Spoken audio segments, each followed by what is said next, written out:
Cette chronique est une présentation du cabinet d'avocats Mercier-Giguère.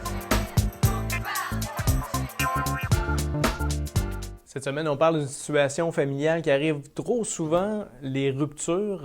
Wolfgang Mercier-Giguère qui est avec moi pour en parler. C'est pas très drôle quand ça arrive, mais il faut quand même des fois passer par là. Non, effectivement. Bonjour Sylvain. Aujourd'hui, on va parler des ruptures. On va vraiment aller dans la généralité parce que c'est un sujet qui englobe beaucoup de sujets. Et on ne parlera pas des cas où il y a de la violence. On va faire une émission spécifiquement là-dessus. Okay. Quand ça arrive, qu'est-ce qu'on doit faire? Bien, la première chose, là, ça peut sembler niaiseux à dire, mais c'est de se poser. Hein?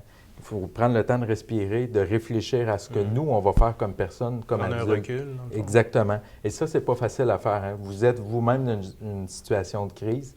Donc, vous devez voir là, comment vous allez vous poser, vous trouver un logis, vous trouver un endroit où rester. Donc, c'est des choses qui sont importantes. Et il faut le faire quand même. Il faut le faire, rapidement pour soi, mais après ça, il faut penser aux enfants. Okay? La deuxième chose qu'on doit avoir en tête, c'est penser à l'intérêt des enfants et à leur stabilité. Stabilité, c'est quoi? Est-ce qu'ils vont garder des contacts avec papa puis maman, ces choses-là? On doit faire ça relativement rapidement, c'est-à-dire, oui, c'est important de prendre le temps, mais il ne faut pas attendre 6 mois. Pourquoi? On va en parler plus tard, mais si vous ne voyez pas vos enfants pendant 6 mois, puis dans 6 mois après, vous demandez la garde, ça se peut que le juge dise « Écoute, tes enfants maintenant sont habitués à plus te voir ou te voir moins souvent.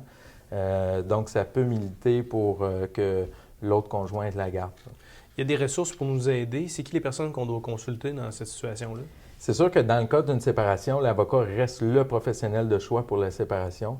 Lui pourra, et nous, c'est ce qu'on fait à notre cabinet, on s'est entouré de différentes personnes, vous aiguiller vers les bonnes personnes et les bonnes ressources. Par exemple, vérifier est-ce que vous êtes admissible à l'aide juridique. Si la personne est admissible à l'aide juridique, il n'y a pas de coût juridique à débourser.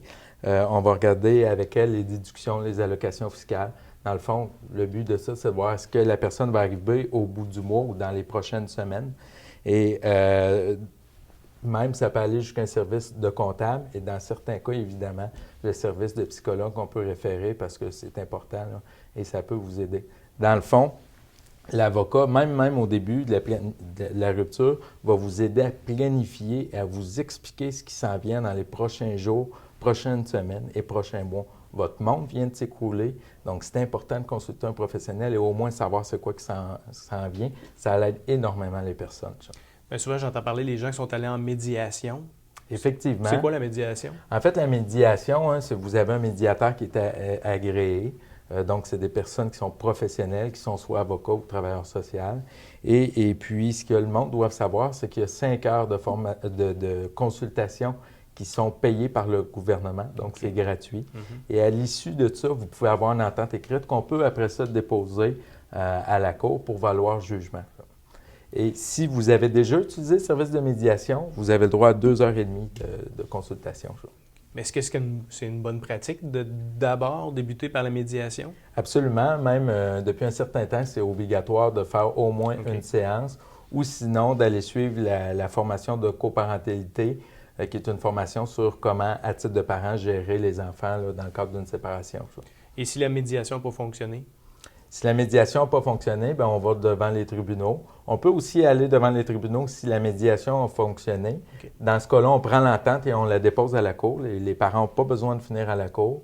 Il faut savoir qu'il y a à peu près 90 % des dossiers qui se règlent avant même d'arriver devant le juge. Là. Donc, c'est encourageant, si on peut dire ça comme ça. Pour l'autre 10 % bien, c'est préférable de recourir à un service d'avocat qui va vous représenter, vous conseiller et surtout trouver des solutions pour vous. C'est des moments très, très difficiles. Il faut que vous soyez détaché de ça et les avocats sont là pour ça. Pour prendre une décision, un juge se base sur quoi? En fait, il y a plusieurs critères, mais le critère le plus important, c'est l'intérêt de l'enfant. On s'entend qu'à la base, l'intérêt d'un enfant, c'est de voir ses 2 parents. Il y a évidemment d'autres critères, que ça va être au niveau de la stabilité de l'enfant, des caractéristiques de l'enfant, par exemple son âge. Un enfant de 6 mois n'a pas les mêmes besoins qu'un enfant de 10 ans ou un enfant de 15 ans. Et on va utiliser aussi la situation parentale, c'est-à-dire s'il y a un parent qui travaille à l'extérieur 3 semaines par mois, bon, il n'y aura pas les mêmes contacts que si on a un parent qui est à la maison. Et ce qui est important que le monde sache, c'est qu'il n'y a pas de favoritisme. C'est-à-dire qu'à la base, autant le père que la mère ont les mêmes droits vis-à-vis de l'enfant. Ça part égal. C'est vraiment en analysant la situation qu'on voit les différences et que le juge décide. Parce qu'on avait souvent l'impression que c'était la mère qui avait peut-être une priorité ou... Oui, c'est un préjugé qu'on voit souvent, on le voit encore.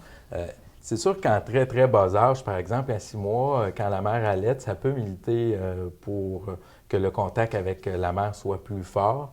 Par contre, là, à partir du moment où il n'y a pas d'allaitement ou qu'il y a une situation, exemple, la mère prend de la drogue ou il y a de la violence, et là, ça peut changer la dynamique. Et en théorie et en pratique, un père est aussi bon que la mère pour s'occuper de son enfant. Est-ce que l'enfant a un mot à dire dans la décision? Ou...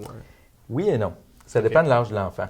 Il n'y a pas de réponse précise et d'âge précis, mais on peut dire généralement, en bas de 8 ans, le juge peut considérer l'opinion de l'enfant, mais c'est aux adultes à décider. Okay. Donc, en général, ce n'est pas tellement déterminant. À partir de 8 à 11 ans, ce que l'enfant va dire, c'est fortement considéré.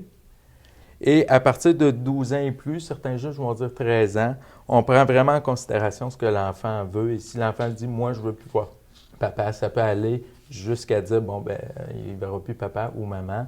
Évidemment, il y a toujours des exceptions. Il y a l'option de la garde partagée. Oui. En fait, comment le juge fait pour déterminer? Le juge n'arrive pas et dit c'est la garde partagée, c'est la garde alternée ou la garde exclusive. Ce qu'il fait, c'est qu'il calcule le nombre de jours que l'enfant est avec le père et avec la mère. Et dépendamment du résultat, c'est ce qui fait que c'est une garde partagée ou une garde exclusive. En fait, si on a un parent qui a l'enfant de 146 jours à 219 jours, c'est-à-dire entre 40 et 60 %, on dit que c'est une garde partagée. Si ça va plus que 219 jours, si par exemple la mère a 220 jours, bien là, la mère a la garde de l'enfant et le père a des droits d'accès vis-à-vis de son enfant. Wolfgang, c'est quoi les avantages de prendre un avocat dans cette situation-là? Bien, en fait, une séparation, on l'a déjà dit, c'est une période très, très difficile, qui est mouvementée, qui a plusieurs émotions.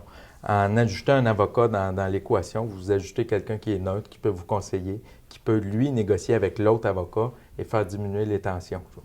Deuxième chose, il peut vous conseiller sur ce qui s'en vient à court, moyen et long terme devant vous. Ça, c'est très important. Ça l'aide à déjà se calmer un peu. Et il peut vous présenter plusieurs solutions qu'on a déjà utilisées dans d'autres dossiers ou qu'on voit. On a des professionnels là-dedans. Donc, en présentant cette situation-là, que des fois on ne pense pas dans la tumulte, bien, ça amène des choses qui peuvent se régler simplement. Et ça aussi, ça peut aider. Parfait. Et pour un supplément d'information, à quel endroit on va? On consulte merciergiguère.com, sinon au 581-996-7060. Merci beaucoup. Cette chronique est une présentation du cabinet d'avocats Mercier-Giguère.